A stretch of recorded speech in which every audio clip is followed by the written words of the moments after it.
Bonjour tout le monde, nous revoilà pour un nouvel atelier d'art floral. Je vous propose aujourd'hui de réaliser un bouquet sur le thème forcément de Pâques. Pour commencer, nous allons prendre 12 fils de fer et avec le petit Sotiba, nous allons recréer une poignée. Hop, donc à peu près 10 bons centimètres, même un petit peu plus. Là, je pense qu'on est plus près des 15 que des 10. Hop, et nous allons faire ce qu'on appelle la structure twist. Alors voilà, notre poignée.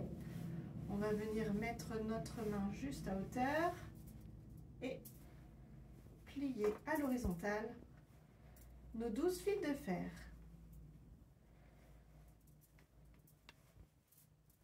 Alors, 12 c'est important, au moins un chiffre pair, sinon on n'arrivera pas au bout de notre structure. Ça dépend de la structure qu'on a choisi de réaliser. Alors on essaye de les mettre de manière régulière en les espaçant un petit peu. Et pour réaliser la structure twist, je me sers d'un crayon assez gros que je vais venir mettre le long de ma poignée.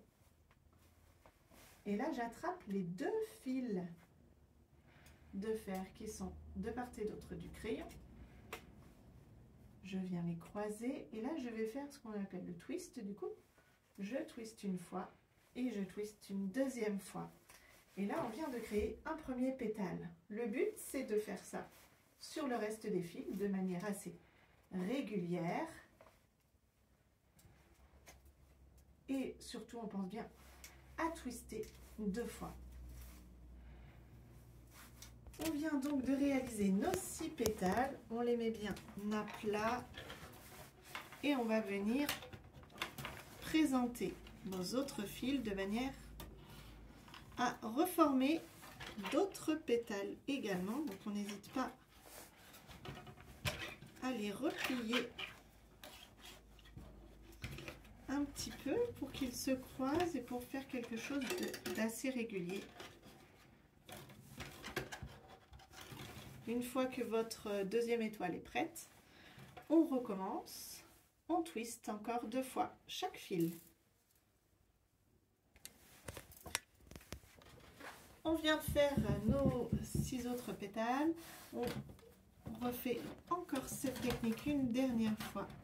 Mais là, ce coup-ci, en faisant des losanges beaucoup plus serrés, de manière à arrondir en fait notre structure.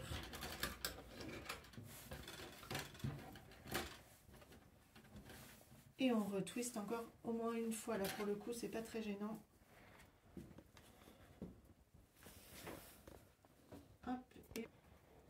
En fait, on va se servir du reste de fil de fer pour fixer ensuite notre cisale. Voilà notre structure terminée. On va ensuite la mettre en forme en l'attrapant dans notre main et en lui donnant un petit peu la forme d'un nid, d'où le thème. Hop, comme ceci. On va ensuite prendre le cisal qu'il faut bien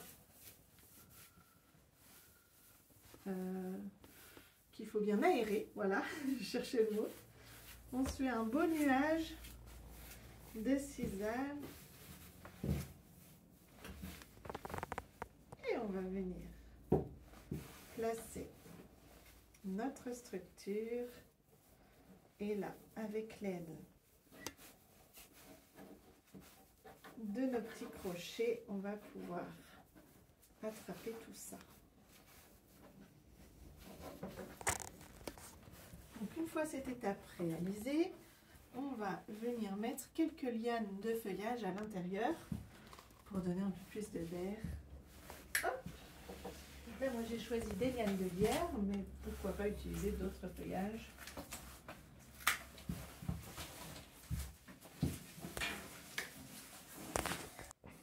Alors, si on utilise du lierre et qu'on veut garder les feuilles, il va falloir mettre la liane dans l'eau, d'où l'importance de venir l'attraper dans votre main. Et ensuite, pas hésiter, grâce à nos petits crochets de fin de structure, à venir fixer notre lierre, à le coincer dedans. On répète l'opération. Voilà, là j'ai bien mis tout notre lierre. Si vous voulez, vous pouvez gonfler encore un petit peu, mais moi je trouve que là c'est pas mal. Ensuite, on va donc passer nos végétaux. Donc, je vais commencer par les plus fragiles de nos graminées, c'est les panicums qui ont tendance à casser. Donc là, l'idée, c'est vraiment de bien tourner pour pouvoir les passer parmi le sisal. L'avantage de cette structure, c'est que du coup, vous avez plusieurs emplacements pour pouvoir placer vos végétaux pour qu'ils dépassent un petit peu de la structure et pour qu'ils puissent prendre du volume.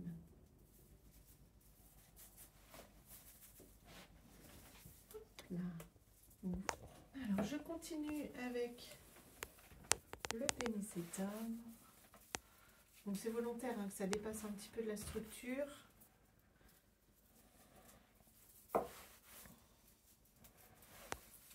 C'est des graminées qui vont donner vraiment de la légèreté.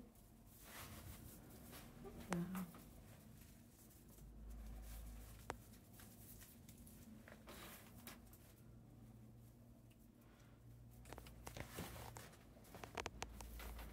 Et on finit avec les petits chasmantium. Alors là, moi j'ai choisi de mettre que des végétaux très légers. On peut très bien mettre des fleurs à l'intérieur aussi, comme du giroflée, les fleurs de saison ou les fleurs de son jardin.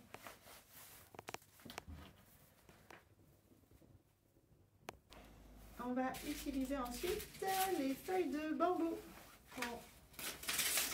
On va déchirer en fait en deux. Alors n'hésitez pas à attacher votre bouquet hein, si vous voulez être plus à l'aise pour pouvoir faire cette étape. Donc là, il y en a 5.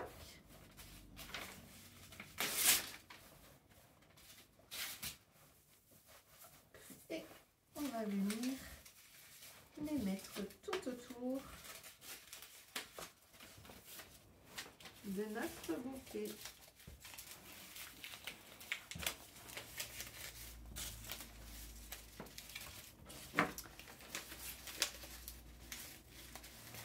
Donc on peut les mettre dans les deux sens. L'idée c'est de choisir un sens et de les mettre toutes dans le même, c'est plus joli.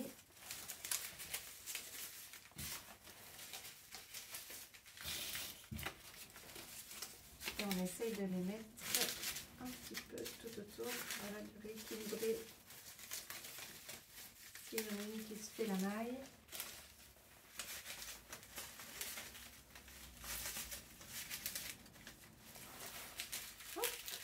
Et on attache avec la ficelle. Alors une attache, il ne faut pas hésiter à faire plusieurs tours pour que ce soit joli. Plutôt que de faire juste un tour de ficelle et un nœud, n'hésitez pas à faire quelque chose d'un peu plus important.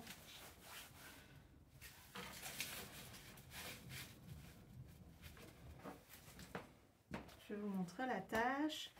On va pouvoir venir tailler nos tiges toujours de biseau.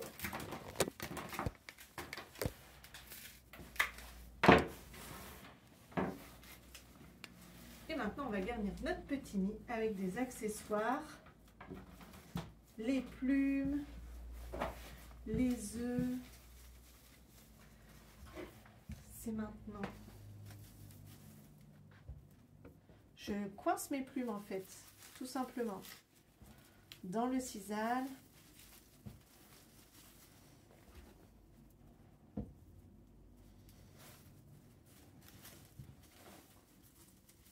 Et mon nid l'idée c'était vraiment de faire un bouquet en profondeur pour venir chercher à l'intérieur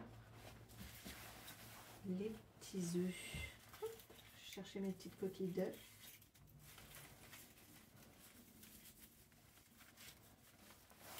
Et pourquoi pas mettre des petits chocolats à l'intérieur de notre bouquet aussi. Hop là, je les rattrape.